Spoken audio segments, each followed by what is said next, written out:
Noite a todos, que Jesus nos abençoe. Eu trouxe essa música, que é do Vangelis, e o título dessa música é espetacular. É Light, é Luz e Sombra, né? Shadow, Light and Shadow. E ele mostra nessa música, eu achei assim, vocês escutaram quando vocês chegaram aqui, mas às vezes a gente está distraído. Ela mostra exatamente essa luta entre a luz e a sombra, com o naipe dos instrumentos e das vozes, simbolizando as sombras e a luz. Na corrente, ao corrente da música, vocês vão observando a marcha do mal, que é pesada, que é funda, e ao mesmo tempo vocês vão vendo as vozes que se elevam acima daquela marcha batida, que representa a sombra. É tudo que nós vamos estudar hoje, né? Então eu queria deixar marcado essa música, espero que algum de vocês tenha ouvido. É uma música excepcional, que faz parte de um conjunto das mais belas músicas do Vangelis, onde tem também a Conquista do Paraíso, né, que apareceu naquele filme de Colombo, aquela música batida também muito bonita. Então, iniciando a nossa reunião dessa noite, pedindo a Jesus que nos abençoe a todos, encarnados e desencarnados, nós vamos dar sequência, com a permissão do alto, à segunda parte desse capítulo 10, que é o fogo purificador. Que Jesus nos abençoe e que nós consigamos demonstrar, às vezes com exemplos, para ficar mais marcado, o que significa esse fogo purificador e como é difícil a gente entrar novamente nas hordas do bem, quando, de livre e espontânea vontade, escolhemos chafurdar no mal. Amado Mestre, nos ajude a todos que queremos ser seus obreiros, que queremos ser seus trabalhadores, para que estejamos sempre prontos ao trabalho do bem. Que assim seja. Então, vamos continuar aqui da onde a graça parou, onde, depois de tantos e reiterados avisos de que eles se modificassem, se arrependessem do mal, que iria passar o fogo purificador, e só as pessoas, não adiantaria chegar perto daquele cordão de isolamento magnético e dizer: ai, me acuda, Senhor, ajude-me, pelo amor de Deus. Não. Eles viriam ali a nossa veste. Tem no Evangelho de Jesus que ele diz que convidou a todos, mas que só aqueles que estivessem com a veste nupcial seriam admitidos no banquete. A gente sabe que o banquete é um lugar onde a gente vai com a roupa mais bonita e vai se alimentar daquilo que tiver de melhor. É normalmente um conjunto de pessoas selecionadas. Mas naquele banquete nupcial que fala o Evangelho, todas as pessoas foram convidadas, mas só entraria aquelas que estivessem vestidas com o traje nupcial. E muitos dos nossos irmãos de outras formas de estudo do Evangelho interpretam ao pé da letra e ficaram achando assim que como que você vai se vestir com traje nupcial se você não tem condição? Nada a ver. Nós, como espíritas, temos que deixar para fora tudo aquilo que nós aprendemos. Ai, que bom que ela trouxe mais aguinha para mim. Uma secretária que nem você vale ouro. Muito obrigada. Então,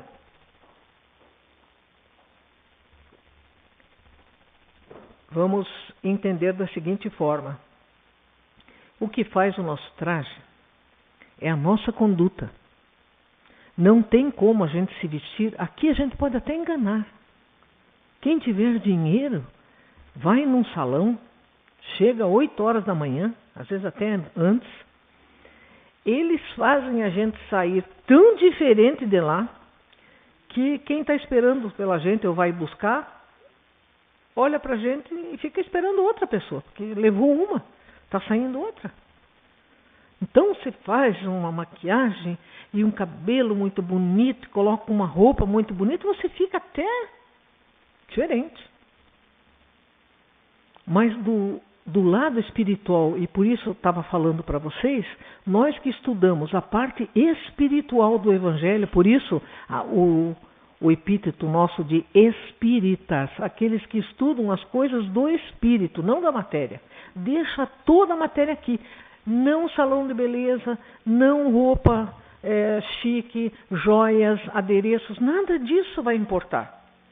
O nosso traje nupcial vai mostrar a luz de que nos revestimos ou a sombra. E não tem jeito de a gente mudar a não ser com atitudes, com muito sofrimento. E esse fogo purificador, a gente fica pensando, mas e aqueles que ficaram? Eles terão novamente sua oportunidade. Mas ninguém vai para lá porque foi empurrado, porque foi enganado, porque alguém falou. Não, as nossas escolhas, quando somos considerados pelas nossas escolhas, é porque nós já temos competência do livre-arbítrio. Deus, que é Pai, não daria livre-arbítrio a pessoas ainda inscientes, iniciantes, ingênuas. Não daria. Elas ainda estariam sobre as leis do determinismo. Como a criança pequena. Vai atravessar a rua, você pega na mão e vai ensinando. Olha para a esquerda, olha para a direita, olha para o carro. Presta atenção em tudo, mesmo que esteja na calçada. Então, você ensina teu filho a ficar ligado.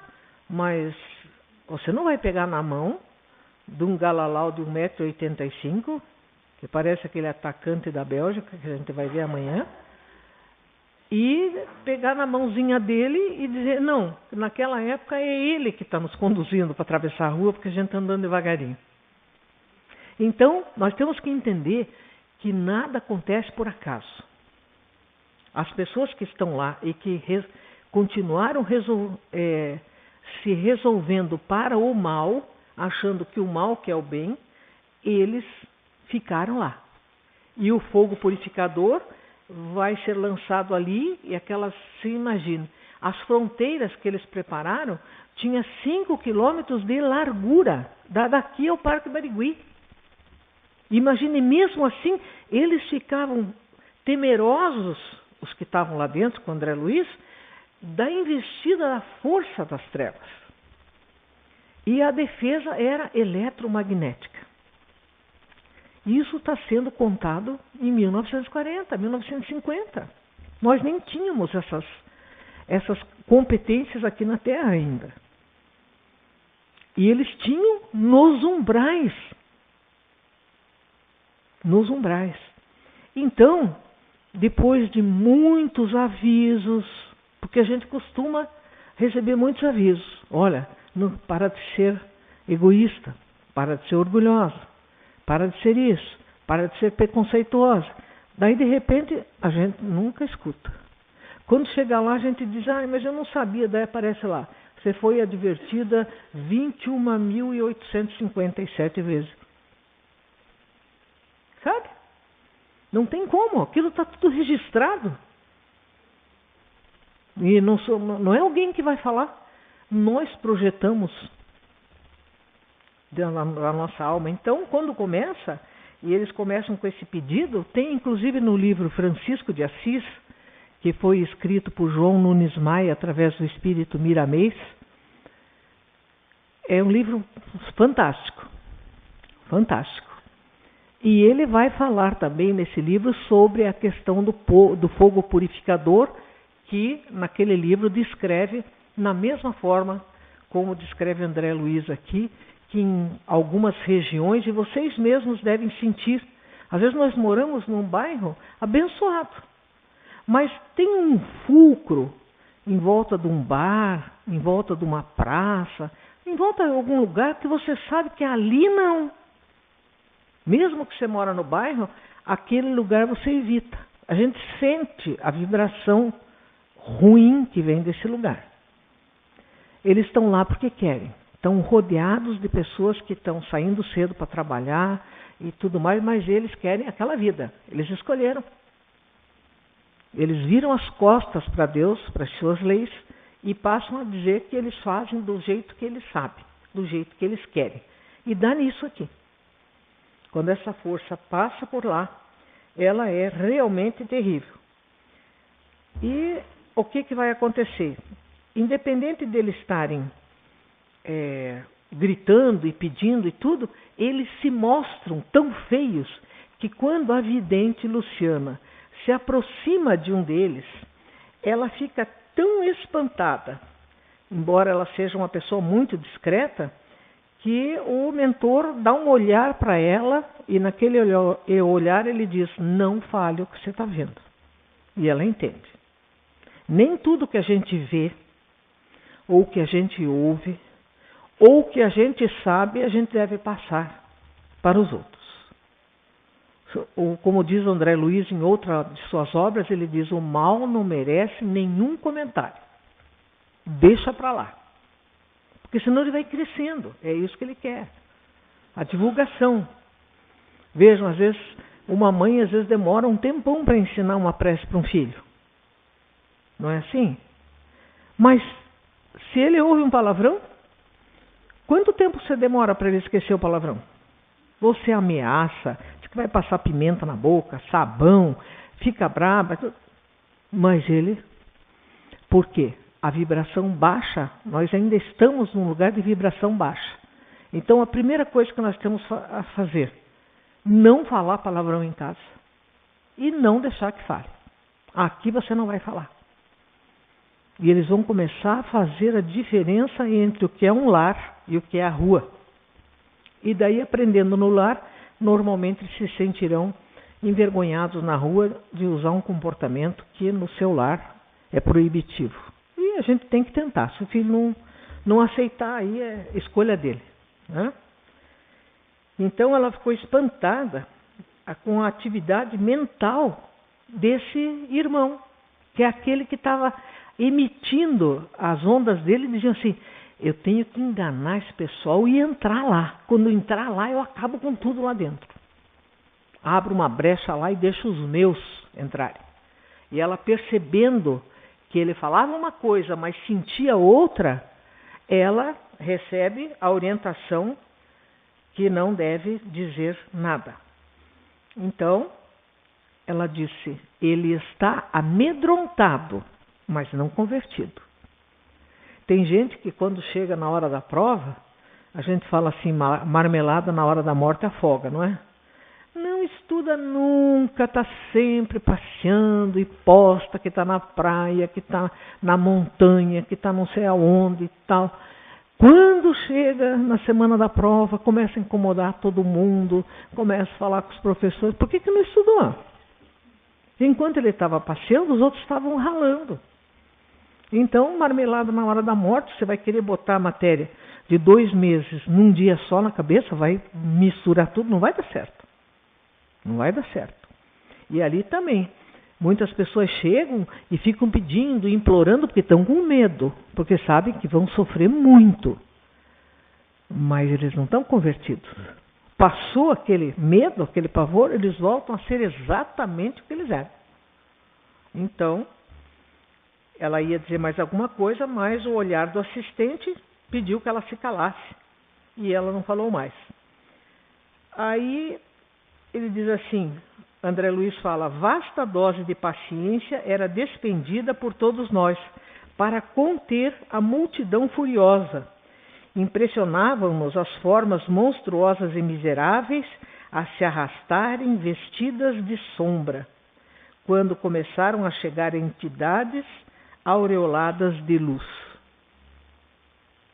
A sombra morre de medo de luz.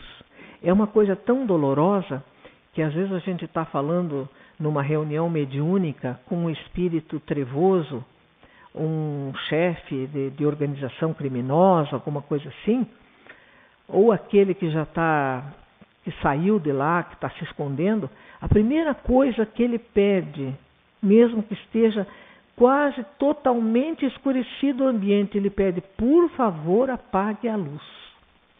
A luz fere a treva. Por isso que é muito importante que, se a gente quer se defender das coisas, a gente acenda para os encarnados as luzes que normalmente expulsam mais esse negócio de muita sombra, muita árvore na entrada ali, eles podem se esconder, então é importante que tenha luz ali para espantar esse pessoal, e dentro de casa é a luz do Evangelho que a gente tem que acender. Essa luz nós podemos não ver com os olhos, porque são os olhos da carne, mas espiritualmente é emitido um alerta de dentro da nossa casa que ali tem Evangelho. Então os espíritos de luz costumam proteger as casas que usam o Evangelho. Aqueles que só lembram do Evangelho quando a coisa está muito ruim, aquelas casas não têm uma luz permanentemente acesa, não com a luz queimada. É preciso novamente alimentar. Essa luz tem que ser constante.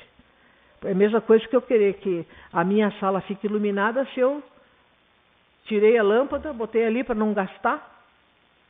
Daí chega a visita, diz, nossa, mas que escuro.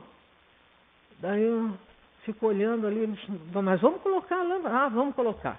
Daí só ali, quando ele vai sair, eu tiro a lâmpada novamente para não gastar, minha casa continua escura. Né? Então eu tenho que deixar a lâmpada espiritual do Evangelho e das atitudes evangélicas dentro de casa permanentemente acesa. Só que não posso ser duas pessoas. Ser um demônio na rua e querer ser santinho em casa. Nós temos que ser igual em todos os lugares. Mas dentro da nossa casa nós temos que saber que é como quando a gente fala do nosso coração para Deus. Aquele lugar tem que estar muito limpo. E o limpo não significa ser um anjo, nunca cometer, não tem aqui na terra, não está encarnado. Se é anjo, não está encarnado. Falhas todos nós temos. Tropeços todos nós damos. Mas é manter um nível que esteja normalmente mais acima do pessoal que baixa e chega na média e baixa de novo. Tá? A gente tem que estar, eleva, chega na média, eleva, sempre procurando se elevar.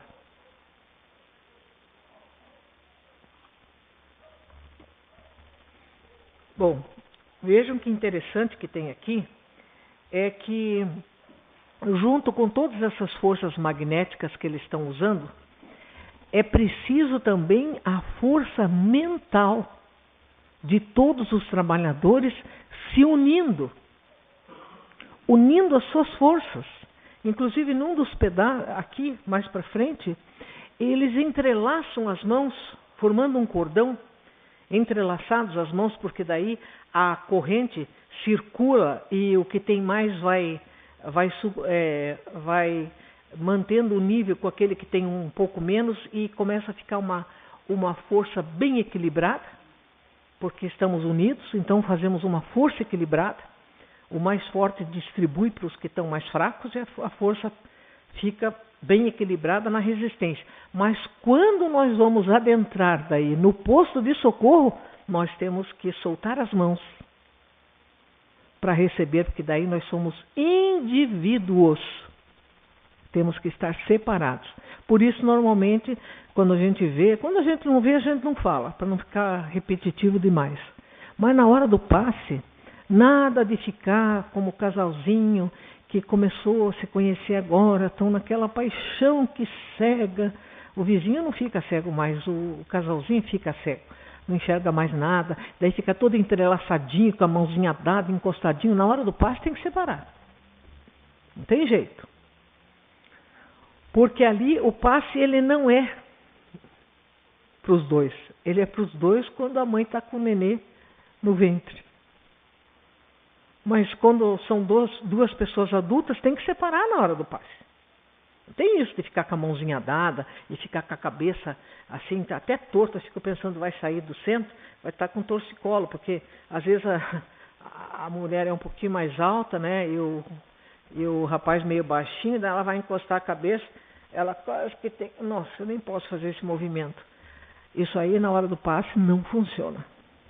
as energias voltam para o médium, porque ali está um fulcro energético que em si só se basta. Eles não querem receber nada dele, eles estão ali numa troca energética fantástica.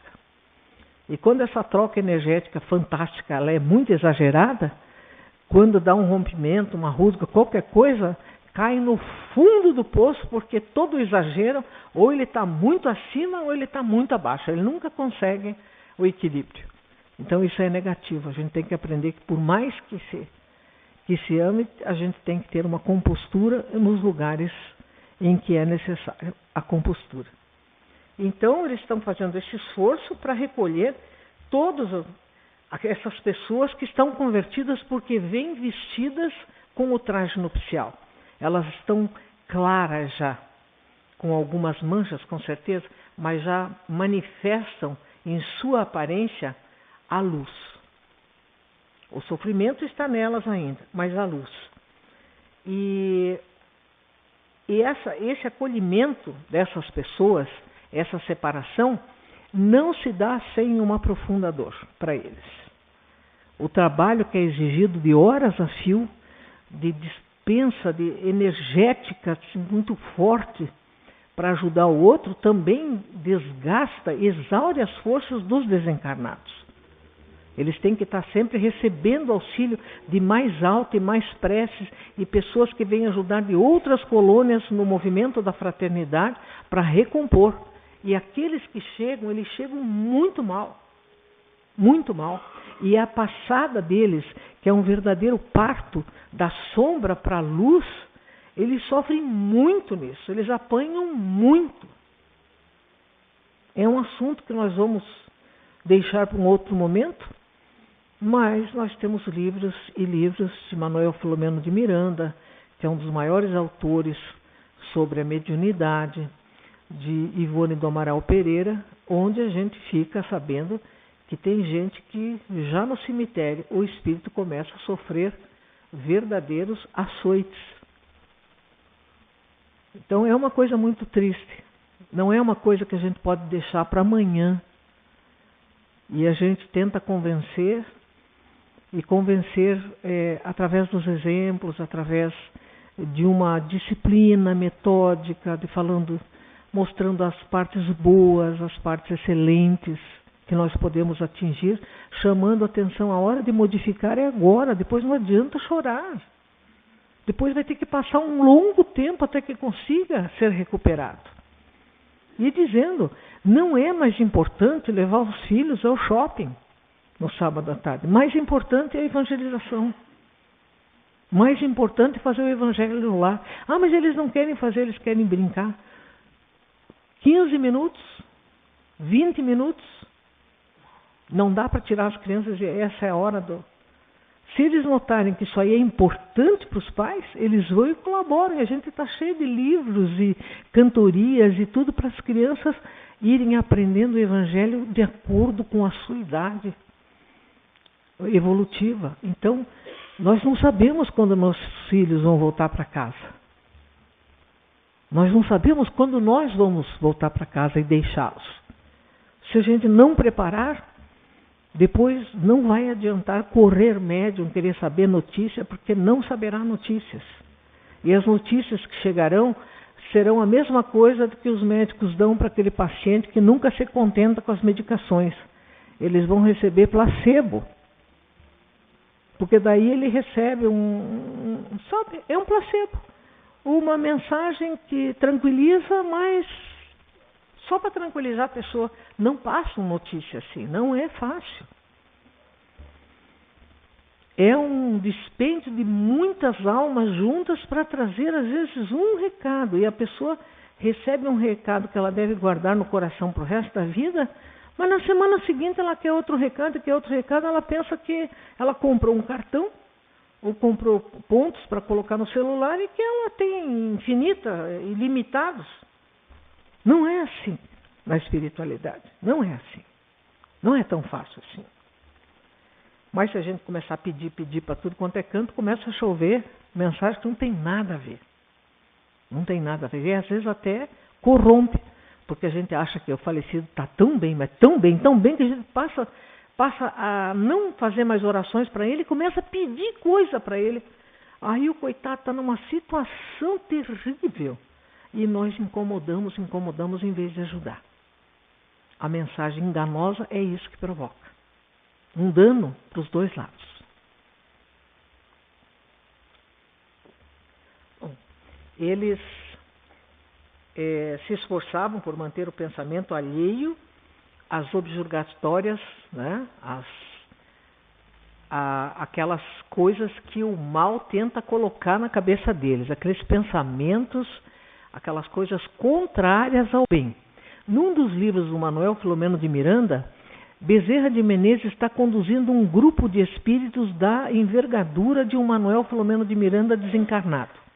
Então são espíritos já bem experimentados que vão ajudar outros espíritos que estão num vale onde todas as pessoas que erraram desastradamente na área do sexo, da sexualidade, precisam ser retirados de lá para virem para uma estação de cura. E quando eles vão passar por uma ponte, Bezerra de Menezes faz uma prece e dá uma informação importantíssima. Ele diz assim, como nos conta o Manuel Filomeno de Miranda: não olhem para aquilo que está acontecendo embaixo dessa ponte que nós vamos atravessar, porque como homens, nós ainda somos vulneráveis a esse chamamento desequilibrado do sexo. E se vocês olharem, vocês fecharão contato e vocês cairão. Vejam bem, para atravessar uma ponte com espíritos da envergadura do Manuel Filomeno de Miranda e outros como ele diz: deem-se as mãos, fortaleçam-se, atravessem em prece, mas não olhem. Porque se vocês olharem, e nós ainda não estamos tão longe da animalidade aqui da Terra, nós cairemos. Assim como uma pessoa, se ela começar a assistir todos os dias, filmes que são pornográficos, é claro que ela vai convidar uma turba na casa dela para assistir os filmes junto com ela, e quando ela não assistir, eles vão ficar infernizando até que ela perca o sono, vá lá e ligue, e assista aquelas bobajadas, e ela vai ficar com a casa e a psicosfera da casa totalmente atraente para pessoas encarnadas e desencarnadas que estão neste padrão. Então a gente faz o padrão da nossa casa. A gente faz. Depende, as escolhas são aí. Ninguém vai lá investigar o que você está fazendo. Mas você tem que investigar o que você está fazendo para que você não caia nas tentações. Por isso que a gente pede tanto que Deus nos ajude a não cair nas tentações do mal. Porque se tentarem, a gente cai. A gente é muito ainda influenciado. A gente cai. Então, André Luiz encontra aquele chefe que tinha falado as coisas mais terríveis para ele no outro dia. E ele está pedindo: por favor, pelo amor de Deus. E ele é chamado a atenção para que ele não feche frequência com essa pessoa. Então nós temos que aprender que nem sempre o mal chega assim. Ou vocês já ouviram alguém contar que apertou o interfone e disse assim: olha, meu amigo, você abre a porta que eu vou entrar aí, eu estou armado, eu quero te assaltar e vou te matar. Alguém faz isso? Não? Ah, por favor, uma comidinha, eu estou com fome, pelo amor de Deus. Aí você abre a tua casa, ele sobe até lá. E daí você faz o que com ele lá dentro, com a porta fechada? Você pode ter a melhor das intenções. Daí você diz: eu vou descer e entrego através da portaria para você. Mas você não entra aqui.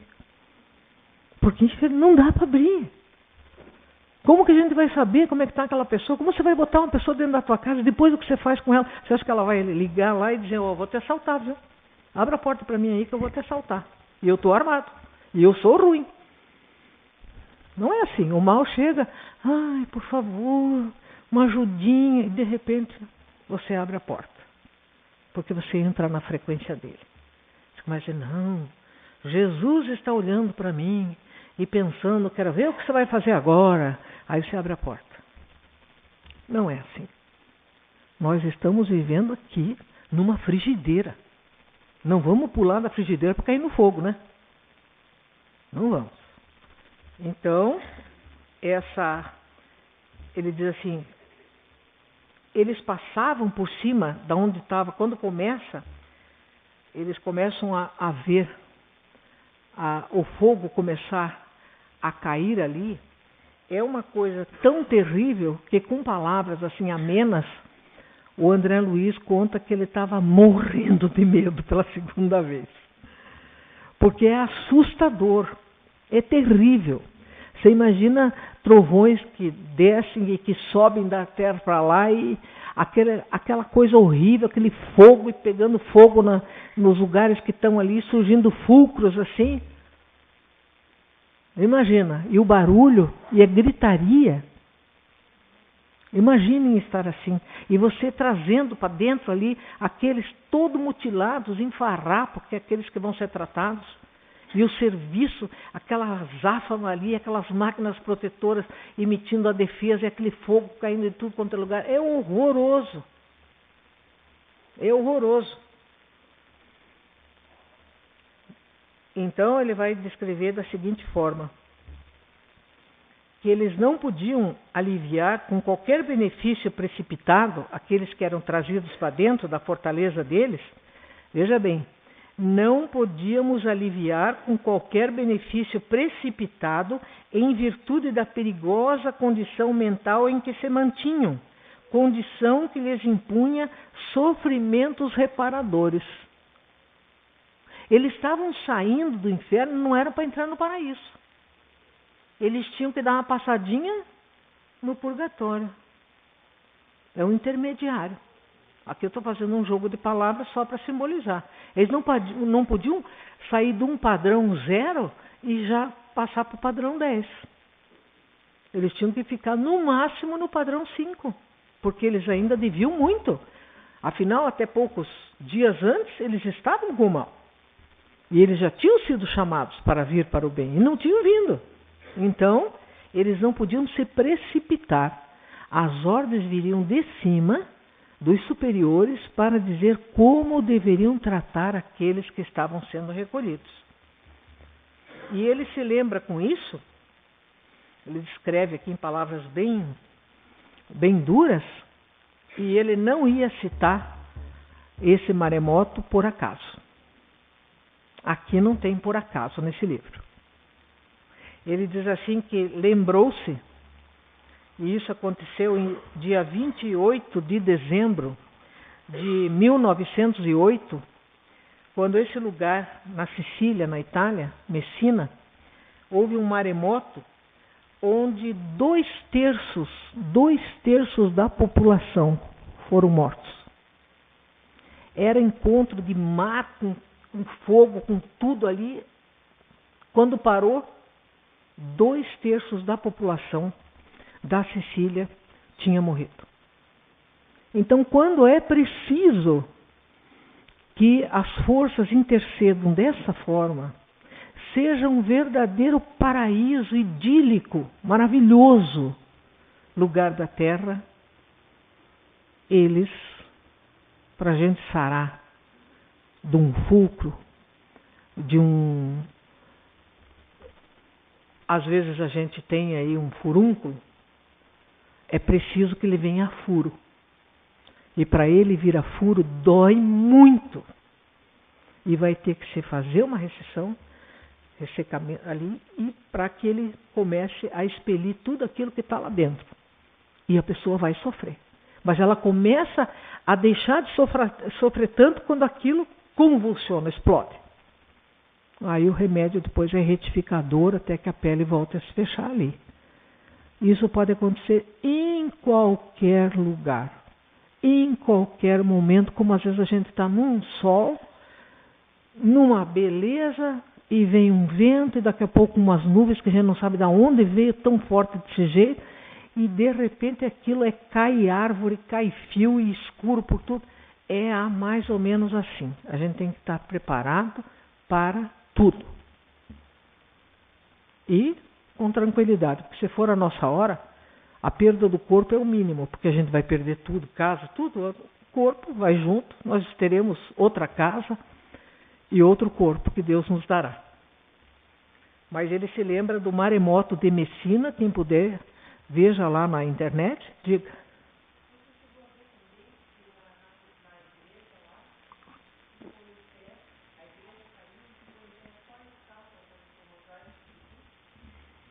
Não vi. É, com certeza. Vejam que beleza, né? Caiu tudo, mas o mosaico com a imagem de Jesus ficou. Então, gente, não adianta. É que nem aquele terrível, daquele terremoto que ocorreu ali em Lisboa, em 1722, se não me engano, que dividiu os filósofos. Que eles diziam, ou Deus não existe, ou ele existe e é muito mal. Como é que ele deixou vir esse terremoto aqui para nós? Foram destruídas praticamente todas as igrejas, as pessoas ali ajoelhadas, rezando, caíam aqueles andaimes em cima, telhado e tudo, e os prostíbulos à beira do mar, não aconteceu nada. Qual é a mensagem? Ou ele podia nos defender daquilo e não quis, então ele é mau, ou ele quis nos defender, mas não pôde, então ele é fraco. Aí ficou, o pensamento se dividiu ali quando eles entenderam muitos séculos depois, muitos anos depois. Deus criou as leis. E todos nós estamos dentro das leis. Quando nós saímos das leis, o que nós vamos encontrar é problema nosso. As leis estão criadas. É tanto que a gente agride a natureza e é tanto ódio que a gente joga lá para cima que aquilo volta para nós. É tanto lixo que nós jogamos. Ah, mas eu só jogo um papelzinho. Mas nós somos em mais de 200 milhões aqui. Cada um joga só um papelzinho. Aí joga só um sofazinho no rio. Outro joga só um joguinho de pneu. Outro joga só um armário que estava incomodando. Imagine isso aí, que faça, não precisa nem 200 milhões, que seja 100 que faça isso. O que vai acontecer um dia? Para onde que ele vai mandar? Tudo e volta para nós. E vem de todos os lados. Então, às vezes para nos ensinar é assim. Infelizmente. Então, de repente, depois de toda, que nós não vamos entrar no mérito ali das descrições ali, que seriam muito dolorosas, mas quando toca de repente o clarim, e ele sente que terminou aquela fase, e André Luiz diz, enfim, suspirei aliviado. Consoante instruções recebidas, abandonamos os aparelhos eletromagnéticos da defensiva em funcionamento indiscriminado e afastamo-nos apressadamente. E ali ele começa a descrever sorvedouro de chamas, surgiam próximos, e quando eles começam a fazer a prece, e aquele ambiente todo onde estava aquele lugar de atendimento do Lar Fabiano de Cristo, ele começa a se elevar. Primeiro ele vai bem devagar, depois ele começa a ganhar grande altura, de forma bem mais rápida, e depois ele vai de forma horizontal até que ele baixe em outro lugar. O outro lugar que ele vai baixar não é o paraíso. Mas como um avião, quando eles começam a subir, e quem de nós aqui já andou de avião, vê lá embaixo aquele rio serpenteando, vê a estrada, vê a cor linda das plantações, os vários tons de verde, e tudo vai olhando lá embaixo. E eles, quando estavam nessa passada, viam aquele fogo ainda queimando ali onde eles tinham saído. E aqueles lá ficaram, e maiores esclarecimentos sobre o que aconteceu com eles nós teremos ou no continuar das obras, ou nós não estamos preparados ainda para saber.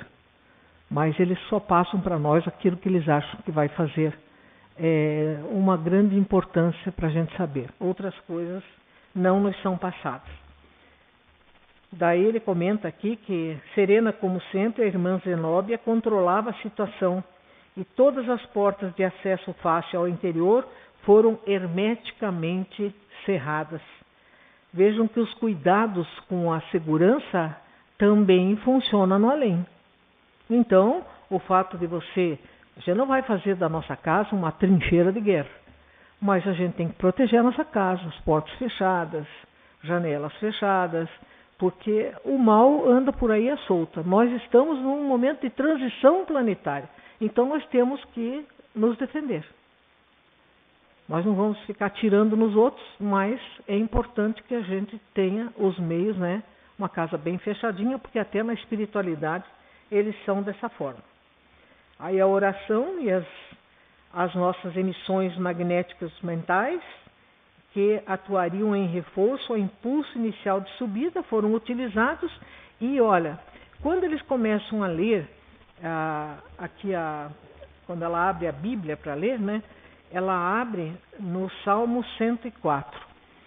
O Salmo 104, eu fui acompanhar, aqui está, de uma Bíblia que já foi revista e modificada, sabe? Então, os termos que estão aqui, se você for pegar a Bíblia de Jerusalém, quase você tem dificuldade de comparar para e passo os versículos, porque está bem mais claro na Bíblia de Jerusalém, que foi traduzida de forma melhor do que essa tradução que foi usada aqui por André Luiz, que era a Bíblia que você tinha naquele tempo. Mas o que ele quis dizer que é o importante desse salmo, que ele diz, tão bendizendo a Deus, né, o Senhor, e falando que tanto Deus alimenta o animal selvagem, como ele alimenta o animal doméstico. E que ele cria todas as pastagens, toda a beleza que ele cria, e mesmo nas horas de maior amargor, ele sempre dá. Né? Daí eles ficam santificando e dizendo que santificasse as águas para que se elevem sobre os montes, mas a tua voz de comando, a sua voz de comando, craseado, né? Todos os elementos se transformam, porque se envias a música da manhã, envias igualmente o trovão destruidor. Então esse salmo vai descrevendo exatamente essa situação. Deus fez tudo. Nós podemos ter o paraíso, como nos é contado que a gente já tinha. Mas nós resolvemos que a gente ia ouvir a serpente. E que quem queria sentar no trono e ser o maior, éramos nós. Então nós estamos brigando até hoje, derrubando um ao outro do trono, para ver quem que é mais poderoso, quando todos nós tínhamos que estar reverenciando a Deus e viver em paz. E ter uma só religião e um só pastor. Tem uma hora que a gente vai aprender isso. Enquanto a gente não aprendeu, a gente tem que respeitar e amar as pessoas, sejam elas do nosso agrado ou não. Porque amanhã, se nós temos muitas aversões, nós estaremos reencarnando naquilo que nós tanto criticamos. E aí nós vamos sentir dentro de nós o que é o preconceito, porque vamos cair num lugar ainda preconceituoso. Vocês vejam, nos dias de hoje, um árabe lá promoveu um ataque porque viu uma mulher sentada ao volante. Uma sua conterrânea. Porque ele é daqueles que diz, não, a lei diz que agora a mulher pode dirigir, mas eu não aceito a lei. Né? É aquele piá pançudo, que a mãe disse que não é para fazer assim, mas ele vai e faz. Daí quando a mãe chega com um chinelo, ele fica dizendo, ai, por favor, sabe? Mas ele só faz aquilo que ele quer. Então, às vezes tem que chegar ao chinelo mesmo. Outra coisa interessante é que as oleografias católicas, eles reproduziram muito isso. Ele vê a Zenóbia fazendo aquela prece, agradecendo por tudo aquilo que eles conseguiram e tudo mais, e o novo trabalho que já em seguida vai começar, e o peito dela, daqui onde sai o plexo cardíaco, começa como um verdadeiro fulcro de luz a jogar energias luminosas.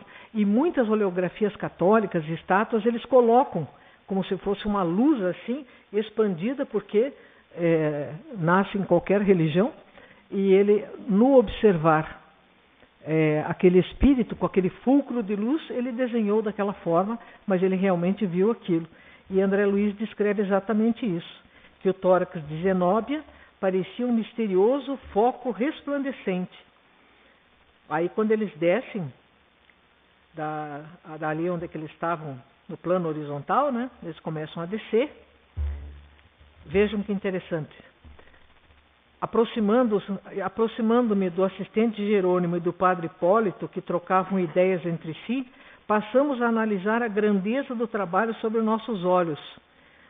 E André Luiz diz, se os homens encarnados entendessem a beleza suprema da vida, se aprendessem antecipadamente algo dos horizontes sublimes que se nos apresentam depois da morte do corpo, certamente valorizariam com mais interesse o tempo, a existência e o aprendizado.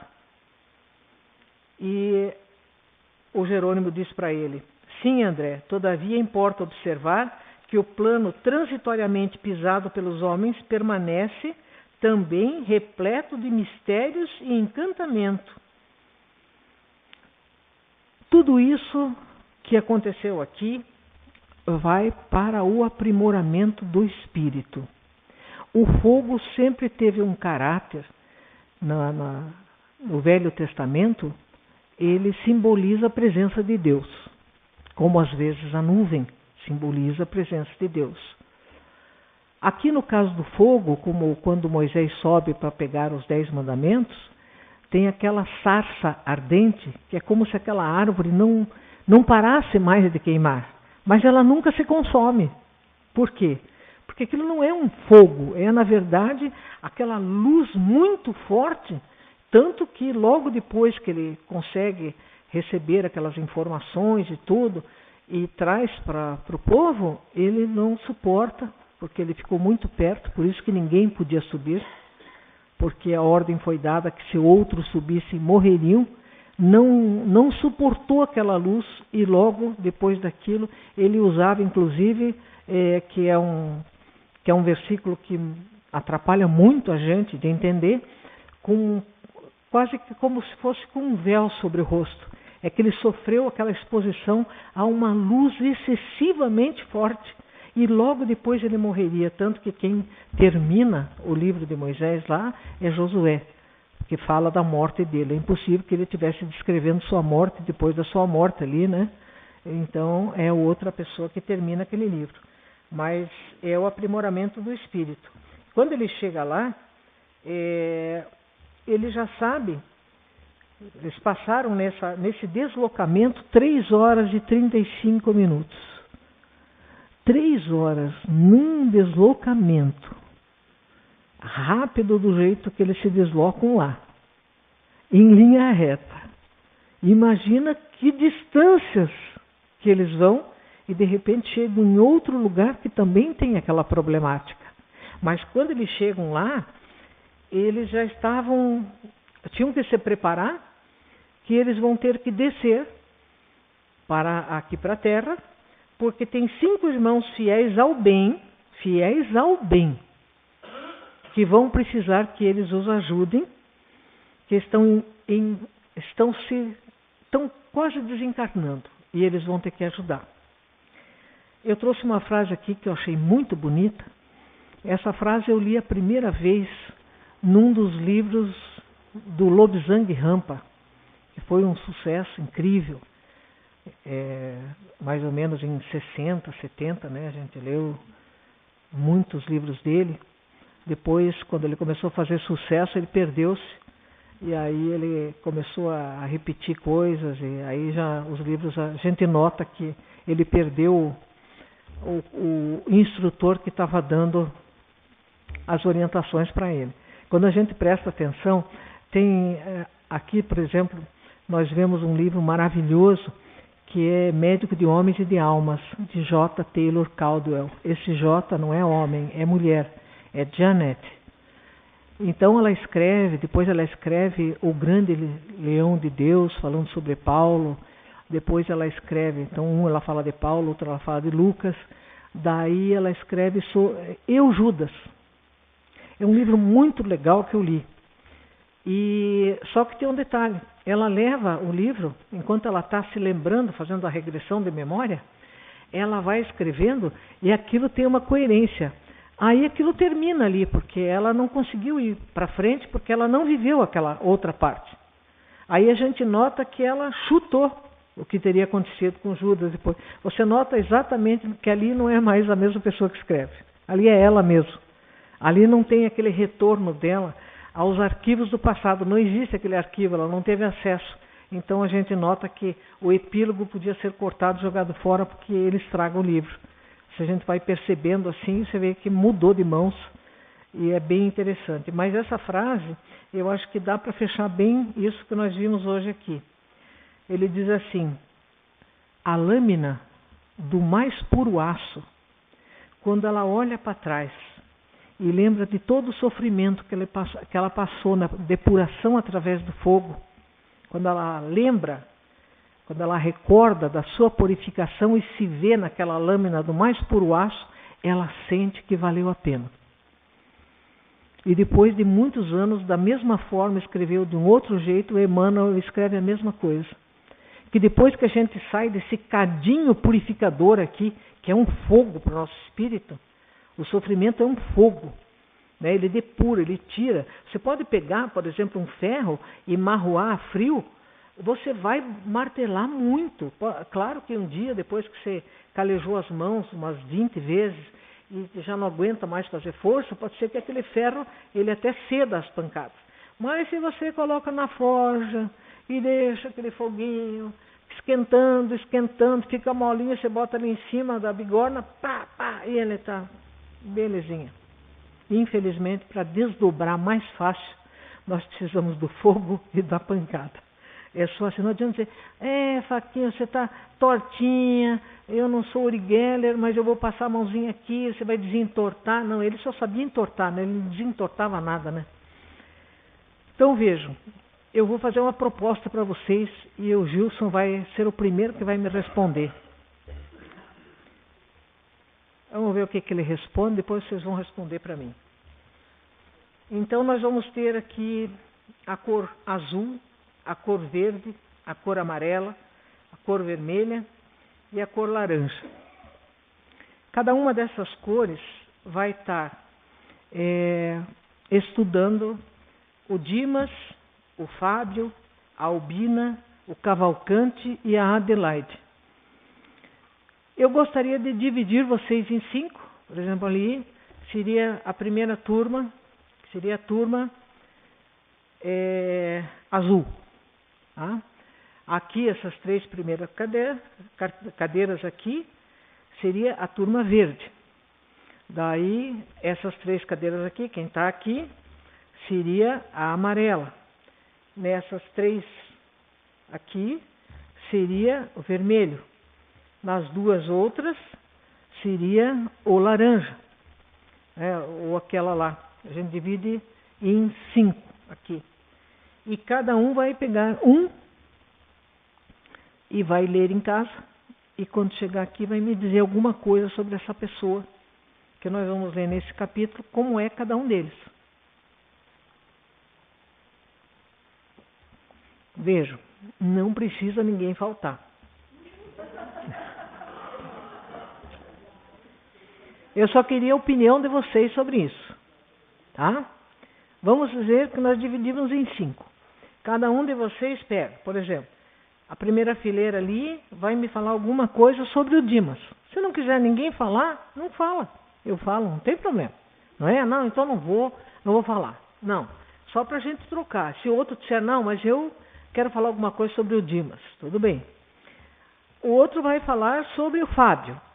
Esses 5 estão desencarnando, fazem parte da turma do bem e vêm para cá. Eu gostaria que vocês dessem uma opinião sobre eles. O que vocês acharam de certo, o que vocês acharam de interessante, o que vocês não acharam. A terceira turma, que é a turma do amarelo, vai falar sobre a Albina. Né? A quarta turma, que é o vermelho, vai falar sobre o Cavalcante. E a quinta turma, que é aquela fileira lá, vai falar sobre a Adelaide. É a turma laranja.